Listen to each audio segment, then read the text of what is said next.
shit, it's not... Oh, goddamn. I have to redo everything. No, let's just not do that. I hadn't fastened the tremolo bar.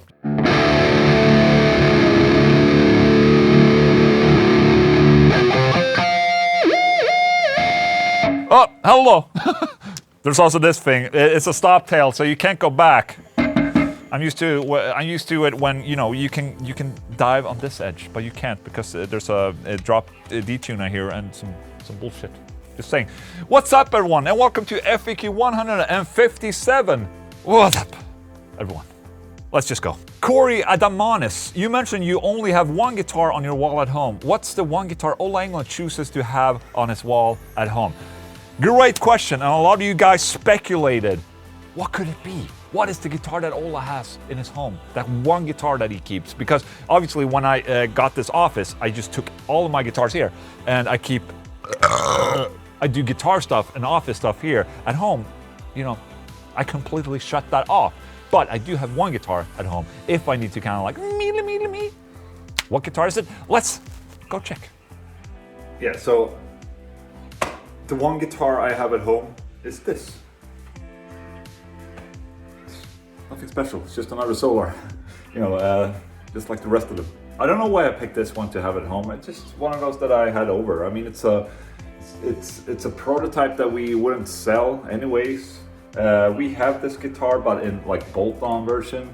This is like a neck-through version right there, but we never made this guitar thing. It became more of a, it became a bolt-on basically. So this is just a prototype I've had over, so I took it home. There it is. I can play at home. So there you have it. That's the guitar. Thank you. German Albin. Question for the next FAQ. What the hell is the instrument in the solo of your new song Bluesy McBluesface from the new album What TF? That my little penis friend is called a harmonica. That is being played through a Mesa Boogie Roadster amplifier. No, it's actually a member of mine, Michael James Burns, that is playing harmonica on my blues song. And he reamped his harmonica through a Mesa Boogie Roadster. How about that? I think he did an incredible job on the song, and thank you. The Tired Horizon. Haven't watched Ola in a year. Come back to discover it takes him 6 minutes to burp. I'm wondering if he's like, okay, is this a good thing or a bad thing? What is meaning? I don't know what the meaning of this is. Maybe he wants me to burp even earlier in the videos. Did I burp already in this one? I'll let you know when I'm ready, okay? And I keep... Bob Cornbrust. Do you ever play with real musicians anymore or just plug-ins?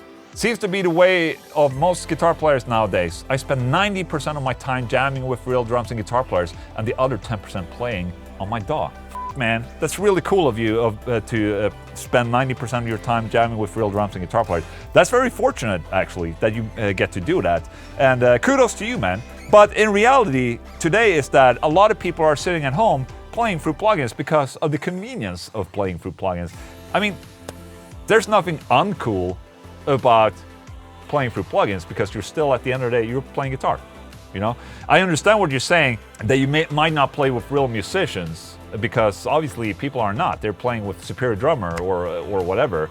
And I think it's very important to play with real musicians because that's how you find real groove. And the people aspect of you gelling together with a drummer or a bass player or whatever. I mean, it's an extra magic that is it's very beautiful, and if you can have it, that's great. But not everyone has the choice to jam with other musicians. And if they're still at home playing guitar through plugins, who cares? Just saying. Hey Ola, do you ever be in zone in jamming, play a sweet riff and then immediately forget it? Yes, every fucking day, man. Every fucking day. It's a daily struggle. But the good thing about this is that I forget everything. So I don't even remember if it was good or not. So that's a great thing. But yeah, when I write stuff, I usually just put everything on record in a DAW, and then I record me jamming, and maybe sometimes I catch something that is cool. That's a very good trick for you to find riffs, actually. Just push record, jam out for an hour, and eventually you're like, oh, that was good. You can always stop and go back and listen to it. It's great. It's just a tip. C. Cody Temes. Hey Ola, I love hearing you talk about why you love the album format. I am an album guy too. What is your favorite album in terms of how it flows together as a cohesive piece? Great question. I'm gonna kick this around a little bit. No, let's kick it here. Is that better? Great. Look at my hair, man. Fucking these lights. There's a lot of concept albums that I truly enjoy that I think are having great flows. If you talk about album flow, Scenes from Memory, Dream Theater. It's one of my favorite concept albums, and an album that's not necessarily a concept, but just a really good flowing album is Opeth's Blackwater Park. Holy shit, man! I think that's just a journey right there, the full album, and yeah, I just love the fact when you listen to an album and you forget that you're listening to individual songs. That's something that's like a real true art right there. And that's what I'm trying to do with, my albums. Obviously it's not working, but I'm trying, okay? But yeah, I just love forgetting that songs are songs and you listen to a full, it's like watching a movie basically. You watch the movie and you enjoy the different parts of the movie. It goes up and down and whatnot. I love that in an album as well. I'd rather listen to an album that is one song going up and down and feeling that it's just one piece other than individual songs. I guess it depends on the band. I mean, I like Slayer for the fact that they're being Slayer, but they can still have a flow in their album. It's just that, individual songs and whatnot. But I'm really a fan of the cohesive, flow where a song really makes another song and the song in between makes the song before and the song after complete. That is some sort of magic right there. And I completely derailed. Sorry. Bowen Matheson. I really appreciate the comments on the significance of a separate workspace to those who have flourished working from home during the pandemic. What's your secret? To be honest, I'm probably the last guy to ask this because for me, the pandemic hasn't really done that much. I was still working in my office and I go to and from the office, and before the pandemic, the people that I hung out with was basically Louise and my kids.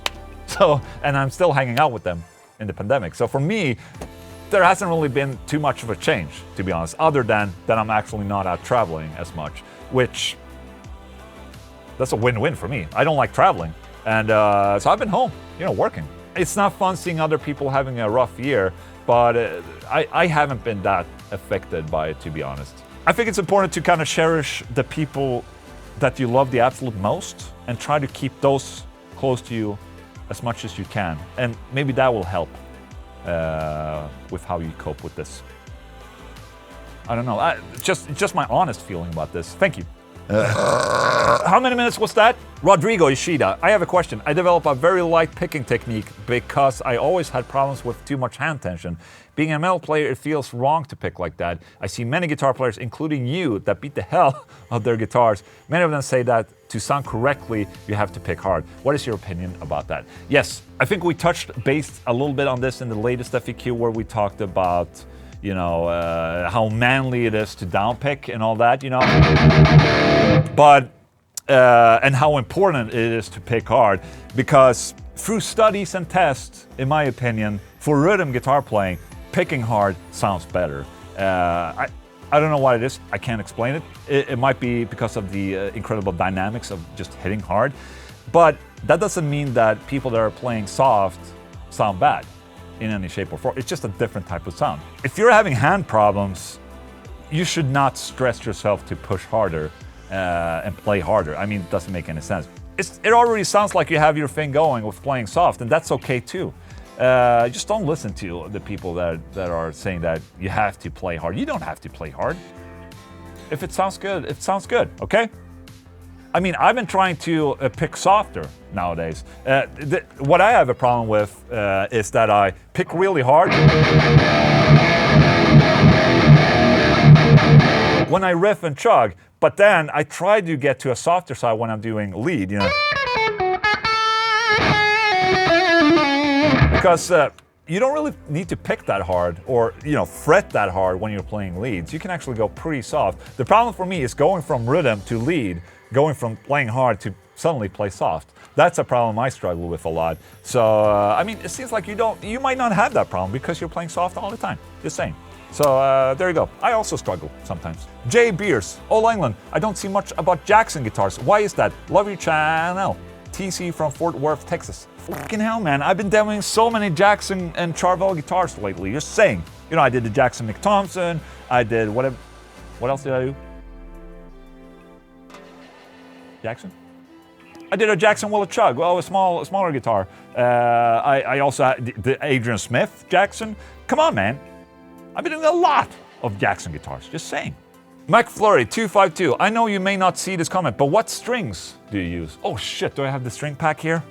No, I do not. Okay, this is a pretty common question, I guess. What strings do I use?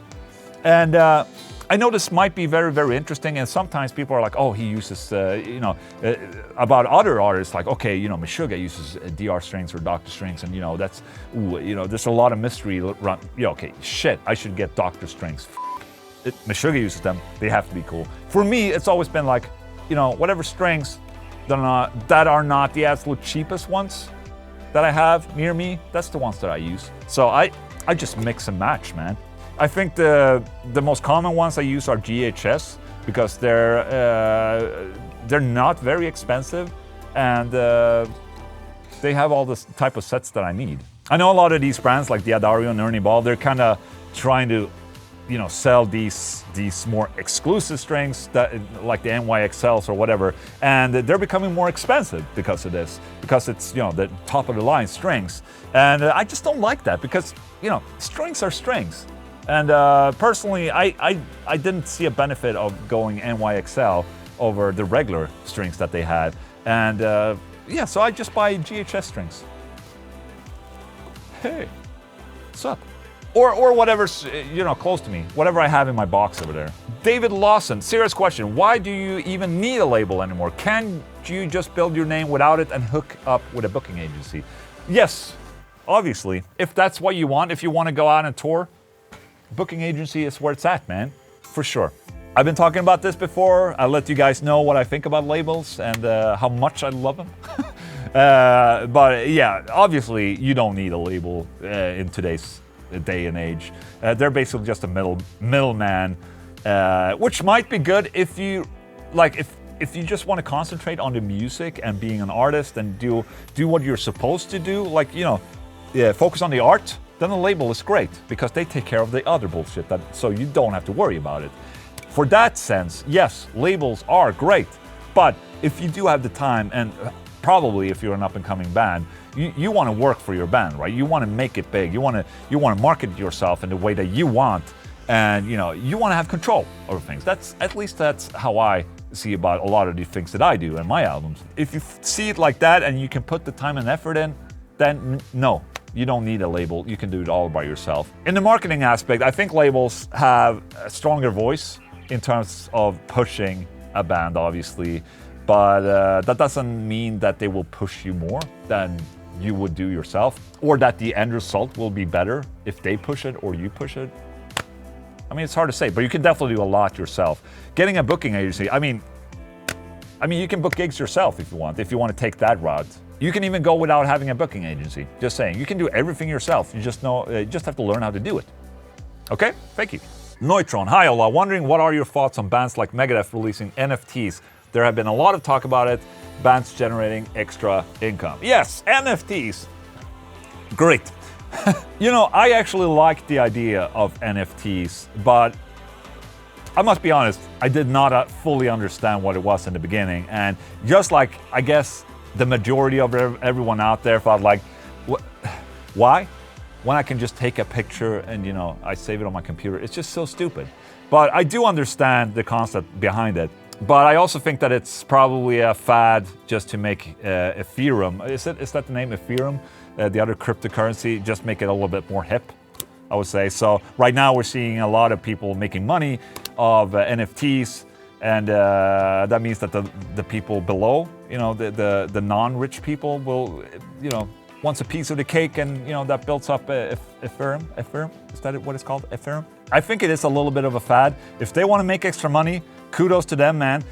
I actually sold an NFT. My brother's the guy who told me about this, and we did a test. So we put up the thumbnail for my single Cringy AF as an NFT for 20 bucks. Okay, so it's not life-changing money. I see a lot of bands are doing like, you know, 5,000 bucks to even like 10 grand, and people are going insane. So as a test, I just put up one for 20 bucks, and we sold one. It's not going to change my life, but it was fun. It was a good experiment. I'm not completely sold on the idea of NFTs, and maybe I'm sounding like an old, you know, good old Swedish 40-year-old guy when I'm saying this, but just call me traditional, man. Just saying. Thank you. S21299F at 44. The pilot is still lit, but the flame is out. I've given up on any hope of a music career long ago, though a small part of my brain still holds on. I guess my question is, if you were like me and the guy that does Swola riff challenges from his laundry room, would you still have a passion like you do? Thanks for helping to keep the pilot lit. Your humble attitude and great vids are an inspiration. Stay well, keep the music coming. Thank you so much for those kind words, okay? Thank you. I don't know, man. I mean, even where I'm at, where I'm having this as a job, you know, I still need to you know, relight the flame here and there. I need to keep myself inspired to continue to do this. And obviously, because I'm doing it, it's sad to say, but it is a job. What I'm doing right now is a job. And even if it's something I've dreamt about doing, I mean, working with music, holy shit, man. I'm so happy I'm working with music. I'm releasing albums and whatnot, and that's my job. But at the same time, every job becomes a job. And if I'm doing it every day, sometimes you just need some extra inspiration. Let's just say that. On weekdays, I don't play any guitar.